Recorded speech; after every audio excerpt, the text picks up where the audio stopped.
Hello everyone, my name is Deepan and you are watching T point academy. Guys, जैसा कि आप जानते हैं, हम कर रहे हैं चैप्टर 6 जो है माय चाइल्डहुड। किसके ऊपर है? जो है एपीजे अब्दुल कलाम के चाइल्डहुड के ऊपर, मतलब उनके बचपन के ऊपर। ठीक है, अब हम ज्यादा देरी करते नहीं है और जहां पे हमने छोड़ा था उससे आगे चैप्टर को कंटिन्यू करते हैं। चलिए चलिए गाइस, अब नेक्स्ट स्टैंजा देखते हैं। The second world war broke out in 1939 when I was 8 years old. The second world war broke out in 1939 when I was 8 years old. अब मैं आपको एक ये जो स्टैंजा है इसको एक्सप्लेन करता हूँ। चलिए, APJ was 8 years old when the Second World War broke in the year 1939. So we can calculate that he was born in the year 1931. APJ was 8 years old when the Second World War broke in the year 1939. इसका मतलब ये हुआ कि जो APJ Abdul Kalam है, जो APJ Abdul Kalam है, वो 8 साल के थे जब सेकेंड वर्ल्ड वॉर शुरू हुआ। और कौन सी ईयर में? 1939 में। जो सेकेंड वर्ल्ड वॉर था वो स्टार्ट हुआ था 1939 में। और उस समय एपीजे अब्दुल कलाम कितने साल के थे? 8 साल के। So we can calculate that he was born in the year 1931. तो इससे हम कैलकुलेट कर सकते हैं, इससे हम अनुमान लगा सकते हैं कि उनका जन्म कब हुआ होगा? 1931 में। 1931 में। मैं फिर से एक्सप्लेन करता हूँ। एपीजे अब्दुल कलाम है, उनका जन्म हुआ था।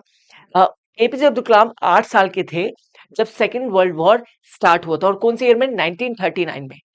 एपीजे अब्दुल कलाम 8 साल के थे जब सेकेंड वर्ल्ड वॉर स्टार्ट हुआ था 1939 में। और जब अगर हम इस चीज को देखें, इस चीज को कैलकुलेट करें कि अगर वो 1939 में 8 साल के थे तो वो पैदा कब हुए होंगे? तो पैदा हुए होंगे 1931 में। ऑब्वियसली 39 से 8 साल कम कर लीजिए तो कितना जाएगा? 31। कितना जाएगा? 31। तो इनका जब वो 8 साल के थे तब सेकेंड वर्ल्ड वॉर स्टार्ट हुआ था 1939 में। तो इससे हम कैलकुलेट करके बता सकते हैं कि उनका जन्म 1931 में हुआ है। उनका जन्म 1931 में हुआ है। तो ये था मीनिंग इस वाले स्टैंजा का। समझ आ गया अच्छी तरीके से? आगे बढ़े। चलिए गाइस, अब नेक्स्ट स्टैंजा देखते हैं। चलिए गाइस, अब नेक्स्ट स्टैंजा देखते हैं। For reasons I have never been able to understand, a sudden demand for tamarind seeds erupted in the market. I used to collect the seeds and sell them to a provisions shop on Mosque Street. A day's collection would fetch me the princely sum of 1 anna. मैं फिर से read करता हूँ guys. For reasons I have never been able to understand, a sudden demand for tamarind seeds erupted in the market. I used to collect the seeds and sell them to a provision shop on Mosque Street. A day's collection would fetch me the princely sum of 1 anna. इसमें जो word है tamarind, tamarind seeds, ये क्या है? Tamarind seeds क्या होता है guys? जो इमली होती है उसकी सीड्स, जो इमली होती है उसकी सीड्स को हम क्या बोलते हैं? Tamarind seeds. ठीक है, अब इसमें जो वर्ड है इरप्टेड, इरप्टेड मतलब अचानक से बढ़ जाना। इरप्टेड मतलब अचानक से बढ़ जाना, स्काई रॉकेटेड, अचानक से। प्रिंसली सम, प्रिंसली सम का मतलब होता है जेनरस अमाउंट, एक अच्छा अमाउंट, एक अच्छा अमाउंट। ठीक है, अन्ना, अन्ना मतलब होता है एक an old Indian coin worth about 6 पैसा। पहले क्या था? एक ओल्ड इंडियन कॉइन था, एक कॉइन था जिसकी किसके बराबर था? 6 पैसे के। किसके बराबर था? 6 पैसे के। उस 1 ओल्ड अन्ना की कीमत, एक ओल्ड अन्ना की इंडियन कॉइन की कीमत कितनी थी? 6 पैसे के बराबर थी। 6 पैसे के बराबर थी। ठीक है, पहला वर्ड है टैमरिंड। टैमरिंड सीड्स का मतलब होता है जो इमली की सीड्स होती है। ठीक है, इरप्टेड मतलब अचानक से, प्रिंसली सम मतलब अच्छा अमाउंट, अन्ना मतलब एक ऐसा इंडियन कॉइन जिसकी वैल्यू कितनी थी? 6 पैसे के बराबर। ठीक है, अब ये जो स्टेंजा है, ठीक है, इसको हम समझते हैं, इसके एक्सप्लेनेशन देखते हैं। गाइस, ये है, ये जो कॉइन है इसको हम बोलते हैं अन्ना। क्या बोलते हैं इसको? अन्ना कॉइन। ठीक है, अब हम इसकी एक्सप्लेनेशन देखते हैं। चलिए, the demand for tamarind seeds increased in the market. APJ used to collect and sell the tamarind seed to a provision shop located on Mosque Street. He would earn a mere sum of 1 anna, which equals 6 paisa. When he addresses it as a princely sum, something very great and valuable, he is being ironic as the amount was very meager. At that time, this 1 anna meant a lot of money to him. अब मैं आपको समझाता हूँ। The demand of tamarind seeds increased in the market. अब क्या था?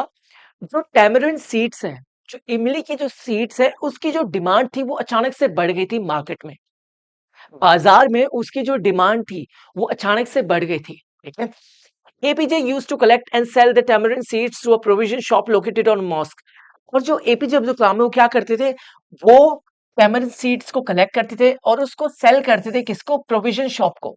किसको, provision shop को। कहा, और वो प्रोविजन शॉप कहाँ होती थी, मॉस्क स्ट्रीट में। जो मॉस्क स्ट्रीट थी उसमें क्या थी, एक प्रोविजन शॉप थी और उसमें जो एपीजे अब्दुल कलाम है वो सारी इमली को इकट्ठा करते थे, इमली की जो सीड्स है उसको इकट्ठा करते थे और वहां पे जाके सेल करते थे। ठीक है। He would earn a meagre sum of 1 anna which equal 6 paisa. और इसके बदले में उनको क्या मिलता था, 1 अन्ना, 1 ओल्ड इंडियन कॉइन, जिसकी वैल्यू किसके बराबर थी, 6 पैसे के बराबर। 6 पैसे के बराबर मतलब जब पूरे दिन जब वो इमली की जो सीड्स है उनको इकट्ठा करके जब प्रोविजनल शॉप पे जाके देते थे, तो उसके बदले में वो उनको क्या देते थे, 1 अन्ना देते थे। क्या देते थे, 1 अन्ना, और जिसकी वैल्यू किसके बराबर थी, 6 पैसे के बराबर। ठीक है, उस टाइम पे when he addresses it as a princely sum, something very great and valuable। अब इस समय जो वो उस टाइम इस बुक को लिख रहे हैं, तो क्या एड्रेस करते हैं, इस इस कॉइन को एड्रेस करते हैं, वो कहते हैं कि वो उस टाइम पे प्रिंसली सम, और कहते हैं प्रिंसली सम। उस टाइम पे जब मुझे मुझे ये 1 अन्ना मिलता था तो इसकी वैल्यू बहुत ज्यादा थी। ठीक है, उस टाइम पे। ठीक है, something very great and valuable, किसी चीज जो कुछ, कोई ऐसी चीज जो बहुत ज्यादा ग्रेट हो और वैल्यूएबल हो। ठीक है, तो यहाँ पे जो एपीजे अब्दुल कलाम है वो कहते हैं कि जब मैं खरीद के जब प्रोविजनल शॉप को देता था, तो उसके बाद वो मेरे को क्या देते थे, वो एक प्रिंसली सम अमाउंट देते थे, प्रिंसली सम अमाउंट। जो 1 अन्ना होता था किसके बराबर, 6 पैसे के बराबर। उस टाइम उसकी बहुत ज्यादा वैल्यू थी जब उसको एड्रेस करते हैं। He is being ironic as the amount was very megger.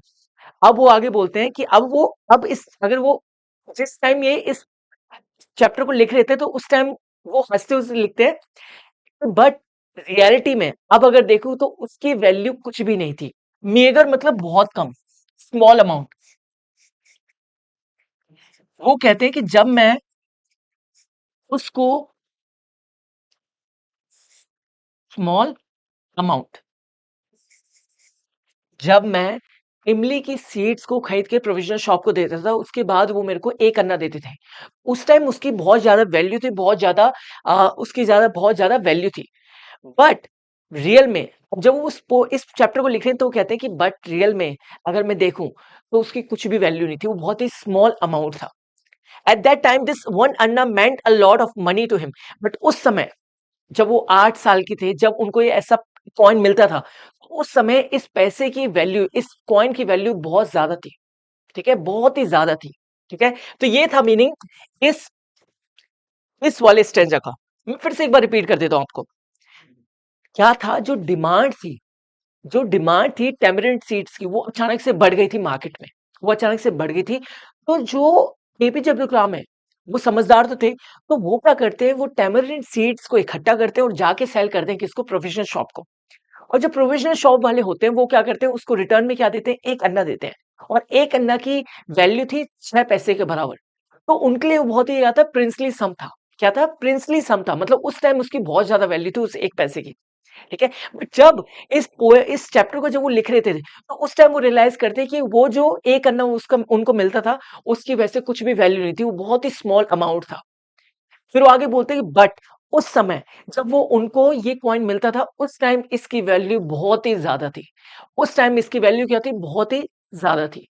तो ये था मीनिंग इस स्टैंजा का। समझ आ गया अच्छी तरीके से। आगे बढ़े, चलिए गाइस अब नेक्स्ट स्टैंजा देखते हैं। चलिए गाइस अब नेक्स्ट स्टैंजा देखते हैं। My brother-in-law Jalaluddin would tell me stories about the war, which I would later attempt to trace in the headlines in Dinamani। मैं फिर से रीड करता हूँ। My brother-in-law Jalaluddin would tell me stories about the war, which I would later attempt to trace in the headlines in Dinamani। अब इसमें जो ये word है दिनामणि, इसका मीनिंग क्या है? इसका मीनिंग है तमिल डेली न्यूज़पेपर। दिनामणि क्या था? एक तमिल डेली न्यूज़पेपर था। दिनामणि क्या था? एक तमिल डेली न्यूज़पेपर था जो उस समय आया करता था। ठीक है, अब यहाँ पे बोला गया my brother in law Jalaluddin. Brother in law कौन होता है? ब्रदर इन लॉ होता है आपकी बहन का हस्बैंड, मतलब आपका जीजा जी। तो यहाँ पे जो माय ब्रदर इन लॉ, यहाँ पे माय कौन है? यहाँ पे है एपीजे अब्दुल कलाम। वो कहते हैं कि जो मेरा ब्रदर इन लॉ था जिनका नाम क्या था, जलालुद्दीन। जिनका नाम क्या था, जलालुद्दीन। समझ में आ गया। अब हम ये जो स्टैंजा है इसका मीनिंग देते हैं, चलिए। APJ Abdul Kalam's brother-in-law Jalaluddin used to tell him the stories of ongoing World War. Later, APJ used to read the newspaper Dinamani and used to look for the news of the same stories. APJ Abdul Kalam's brother-in-law Jalaluddin used to tell him the stories of the ongoing World War. क्या होता था कि जो APJ Abdul Kalam है, APJ Abdul Kalam है, उनके जो brother in law थे जिनका नाम था जलालुद्दीन, वो उनको स्टोरीज सुनाया करते थे जो वर्ल्ड वॉर में हो रही हैं। मतलब वर्ल्ड वॉर में जो भी चीज हो रही है उसके बारे में वो किसको बताया करते थे, एपीजे अब्दुल कलाम को। कौन, जलालुद्दीन। वो कौन थे, ब्रदर इन लॉ थे किसके, एपीजे अब्दुल कलाम के। वो उनको स्टोरीज बताया करते थे, जो भी चीजें हो रही हैं, जो भी चीजें हो रही हैं वर्ल्ड वॉर में उनके बारे में बताया करते थे। जैसे मैंने आपको पिछले स्टेंजा में बताया था, पिछले से पिछले स्टेंजा में, कि 1939 में सेकेंड वर्ल्ड वॉर स्टार्ट हो गया था। ठीक है, और उस टाइम जो एपीजे अब्दुल कलाम है वो 8 साल के थे। ठीक है, later APJ used to read the newspaper Dinamani and used to look for the news on the of the same story. फिर उसके बाद क्या होता था, जैसे ही वो स्टोरी सुनते थे किससे, जलालुद्दीन से, उसके अगले दिन ही वो सेम स्टोरीज सर्च करते थे किसमें, दिनमनी न्यूज़पेपर में। कौन से न्यूज़पेपर में, दिनमनी न्यूज़पेपर में। क्योंकि क्या होता था, जो एपीजे अब्दुल कलाम है वो हर दिन न्यूज़पेपर रीड किया करते थे, कौन सा, दिनमनी। हर दिन ये न्यूज़पेपर रीड किया करते थे वो, और उसके बाद वो हमेशा वो स्टोरी सर्च किया करते थे जो उनके ब्रदर इन लॉ ने उनको सुनाई है, जलालुद्दीन ने उनको जो सुनाई है। हमेशा वो उस स्टोरी को ढूंढा करते थे न्यूज़पेपर में, दिनमनी न्यूज़पेपर में। समझ आ गया, समझ में आ गया स्टैंजा अच्छी तरीके से, बिल्कुल। आगे बढ़े, चलिए गाइस अब नेक्स्ट स्टैंजा देखते हैं। चलिए गाइस आगे देखते हैं।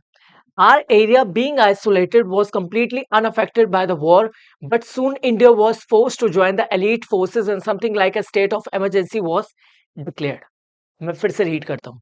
Our area, being isolated, was completely unaffected by the war, but soon India was forced to join the elite forces. Something like a state of emergency was declared.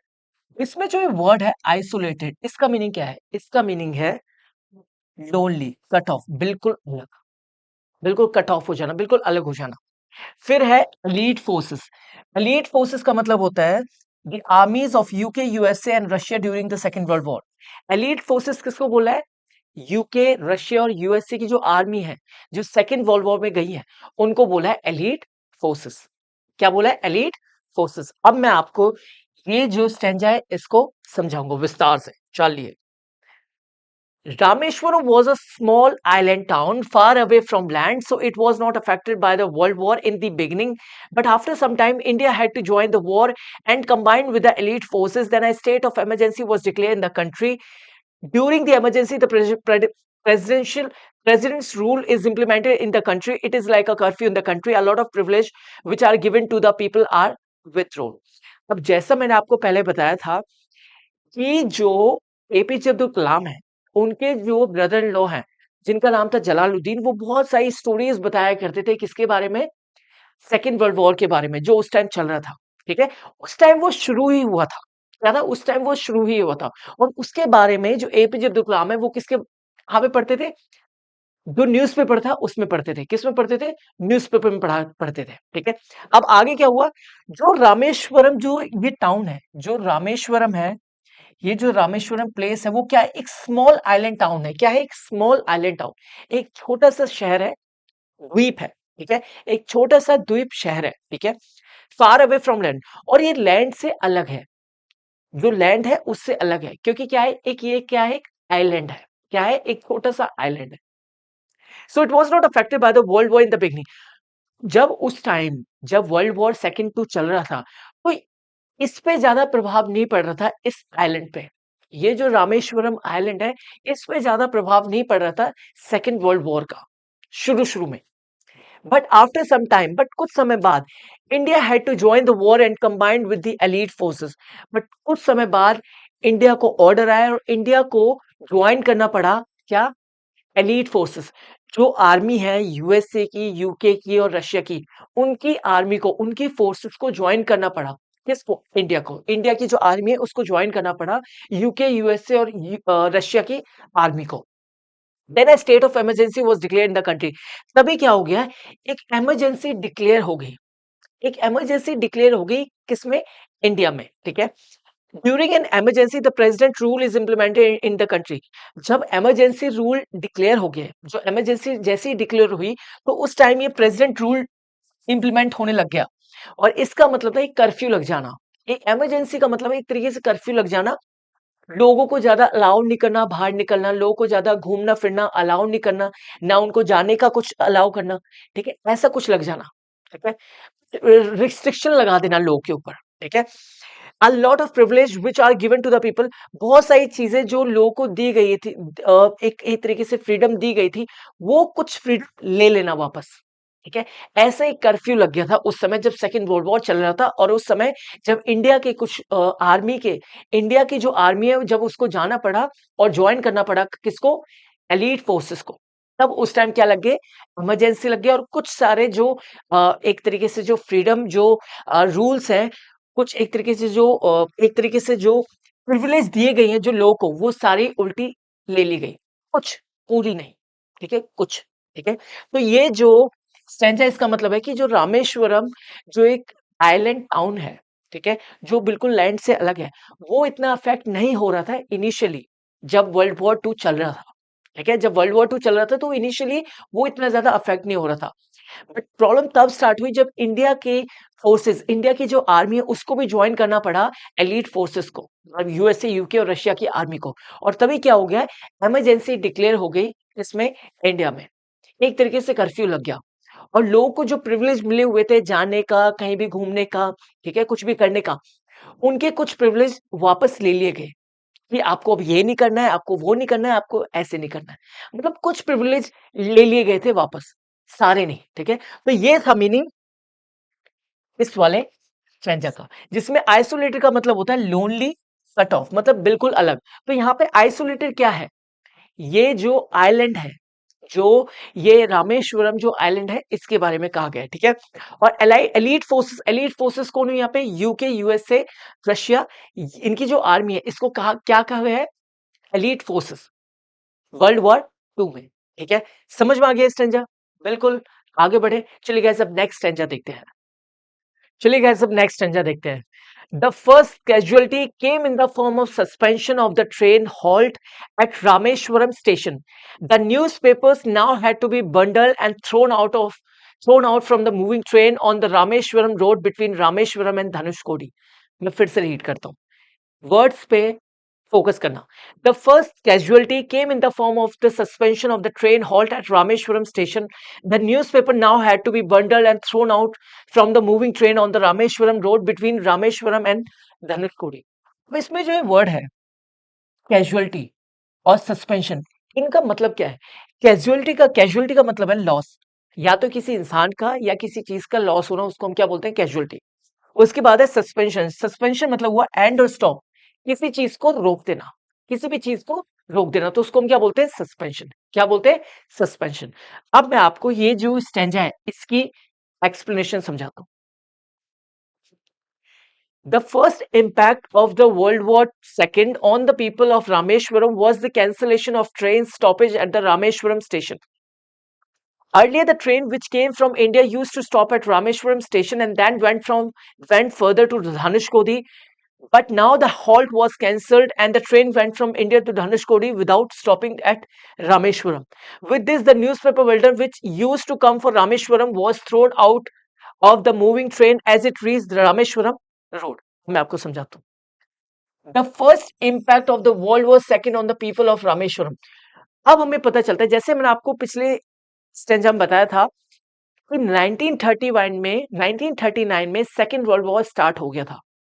तो जो APJ Abdul Kalam है, उनके जो ब्रदर इन लॉ है जलालुद्दीन, वो बहुत सारी stories बताया करते थे कि क्या चल रहा है वर्ल्ड वॉर टू में, किसको?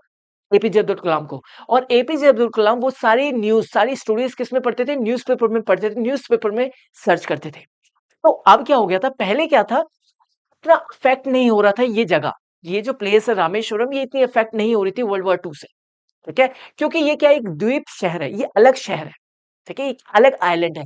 तो ये इतना ज्यादा अफेक्ट नहीं हो रहा था वर्ल्ड वॉर 2 से। बट आगे क्या होने लग गया, सबसे पहला इम्पैक्ट हमें देखने को मिला वर्ल्ड वॉर 2 का किसके ऊपर, रामेश्वरम प्लेस को। जो रामेश्वरम प्लेस है उस पे हमें सबसे पहला इम्पैक्ट देखने को मिला किसके बारे में, वर्ल्ड वॉर 2 को लेके। और वो था the cancellation of train stoppage at Rameswaram station. कि जो ट्रेन रामेश्वरम स्टेशन पे आके रुकती थी, उनको कैंसल कर दिया गया था। उनको उनको बंद कर दिया, उनको अलाउ कर दिया था कि आप यहाँ पे अब आके कभी नहीं रुकोगे। उनको ये बोल दिया गया था कि आपको अब यहाँ पे इस स्टेशन पे आके नहीं रुकना है, ठीक है। Earlier the train which came from India used to stop at Rameswaram station and then, पहले क्या होता था, जो ट्रेन थी वो पहले इंडिया से आती थी और हमेशा रामेश्वरम स्टेशन पे आके रुकती थी और उसके बाद वो कहाँ जाती थी, धनुषकोडी जाती थी। धनुषकोडी कोई आगे जगह होगी, ठीक है। इंडिया से आती थी एक ट्रेन, रामेश्वरम स्टेशन पे रुकती थी और उसके बाद वो आगे कहाँ जाती थी, धनुषकोडी जाती थी। बट अब क्या होने लग गया, but now the halt was cancelled and the train went from India to Dhanushkodi without stopping at Rameshwaram। But अब क्या होने लग गया, ये चीज कैंसिल कर दी और ये बोल दिया गया कि जो ट्रेन इंडिया से आएगी वो रामेश्वरम स्टेशन पे नहीं रुकेगी, वो सीधा धनुषकोडी जाएगी। वो रामेश्वरम स्टेशन पे नहीं रुकेगी, वो सीधी चलती रहेगी और धनुषकोडी जाएगी, वो रामेश्वरम पे नहीं रुकेगी। ये एक इम्पैक्ट हो गया था रामेश्वरम प्लेस पे, ठीक है। With this the newspaper bundle which used to come for Rameswaram was thrown out of moving train as it reached Rameswaram road. इससे क्या होने लग गया, जो न्यूज़पेपर बंडल रामेश्वरम प्लेस के लिए आते थे, पर्टिकुलरली रामेश्वरम प्लेस के लिए आते थे, उनको क्या करने लग गए, उनको फेंकने लग गए, उनको फेंकने लग गए रामेश्वरम रोड पे। जो ट्रेन दिल्ली से आती थी और उसमें क्या होता था, न्यूज़पेपर भी आया करते थे स्पेसिफिकली रामेश्वरम प्लेस के लिए।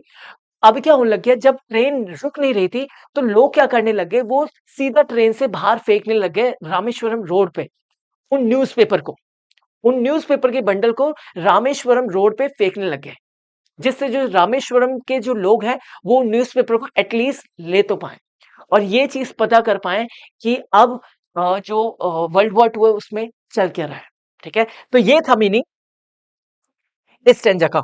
मैं फिर से एक्सप्लेन करता हूँ। जो सबसे बड़ा इम्पैक्ट आया था वर्ल्ड वॉर 2 का रामेश्वरम पे, ये था कि जो जो ट्रेन थी उनको कैंसिल कर दिया गया था, ठीक है। उनको मना कर दिया था कि आपको इस स्टेशन पे नहीं रुकना है। पहले क्या होता था, जो ट्रेन इंडिया से आती थी वो रामेश्वरम पे आके रुकती थी, उसके बाद वो कहाँ जाती थी, वो जाती थी धनुषकोडी। कहाँ जाती थी, धनुषकोडी। बट अब क्या हो गया था, अब ये चीज कैंसिल कर दी थी और सीधा ये ऑर्डर दिया गया था कि आपको सिर्फ इंडिया से धनुषकोडी ही जाना है, आपको रामेश्वरम स्टेशन पे नहीं रुकना है, ठीक है। और इससे क्या होने लग गया, जो रामेश्वरम प्लेस के लिए जो न्यूज़पेपर आते थे, उनको लोगों ने क्या करने लगे, उनको थ्रो करने लग गए, जिससे जो रामेश्वरम के जो लोग हैं कैसे ना कैसे उन न्यूज़पेपर को तो ले पाएँ और ये चीज़ पता कर पाएँ कि कि रामेश्वरम में और वर्ल्ड वॉर 2 में, सेकंड वर्ल्ड वॉर में चल क्या रहा है, ठीक है। तो ये था मीनिंग इस स्टैंजा का, मतलब इस स्टैंजा का। समझ में आ गया? बिल्कुल, अच्छी तरीके से आगे बढ़े। चलिए गाइस अब नेक्स्ट स्टैंजा देखते हैं। गाइस पार्ट 2 में सिर्फ इतना ही और आगे का जो पोर्शन है वो हम पार्ट 3 में देखेंगे। और अगर आपको मेरा पढ़ाना अच्छा लगा हो तो लाइक, शेयर, कमेंट और सब्सक्राइब करना ना भूलें। T Point Academy. Now I'll see you in the next part, part third. Bye bye.